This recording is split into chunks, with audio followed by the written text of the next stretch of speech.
Speaking of our vets, one of their greatest needs is good medical care, but are they getting it? Well, joining me now is Dallas Morning News watchdog Dave Lieber. Dave, good to have you here. Hi, Katie. So you recently attended a VA town hall in Fort Worth, and you got some new insight into some of the problems they're having. Yeah, it was at the Fort Worth VA outpatient clinic and on Southeast Loop 820. And it was really it was a town hall that they have these regularly. People come talk, and this was really strange because it was two meetings in one. First you had the VA guys talking, and then you had the vets themselves. So what did you hear? What did the VA representatives say? Well, they were talking about improvements. They say they're burdened because 350 new veterans register with them each month in North Texas. They're paperless now, finally. They also have added chiropractor services. They've added acupuncture. They've added minor surgery. They've added mammograms.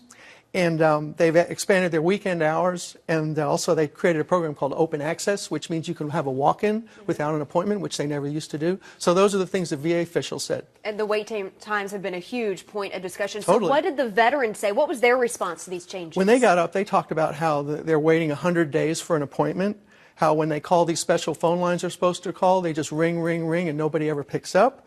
They talk about how their appeals files are lost, and I found out there's a 19,000 veteran backlog on appeals in North Texas, so that's 19,000 vets that are out there just waiting to hear what's going to happen on their appeals. Just here in North Texas? Yes. So where does this issue go from here? I mean, were these reps listening to these concerns and going to try and make some changes? Well, I think, Katie, what we're going to see now is the debate is going to intensify whether we go private or public. Should the VA still be around? Should we let the vets just go to doctors of their own choosing?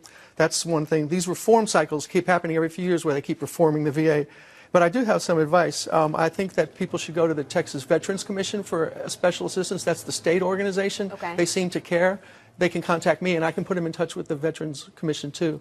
And there's so many people who this affects, so many families who are touched by this issue. So we appreciate it, Dave. It's important. Yeah, and good insight, too. And hopefully there will be some better changes to come out of this. All right, as always, thanks to Dave Lieber from the Dallas Morning News.